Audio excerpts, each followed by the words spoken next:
నమస్తే welcome to sakshieducation.com భవిష్యత్తులో అంతరిక్షంలో ఉపగ్రహాలు తదితరాలకు నిరంతర ఇంధన సరఫరాలో కీలకం కాగల ఫ్యూయల్ సెల్ పనితీరును విజయవంతంగా పరీక్షించినట్లు భారత అంతరిక్ష సంస్థ ఇస్రో పేర్కొంది.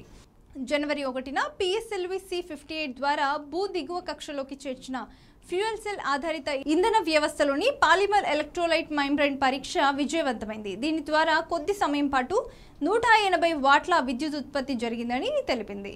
సాంప్రదాయ బ్యాటరీ సెల్స్ తో పోలిస్తే ఈ ఫ్యూయల్ సెల్స్ చాలా తక్కువ ఖర్చు అవుతుంది. పైగా ఇవి అధిక సామర్థ్యంతో పనిచేస్తాయి.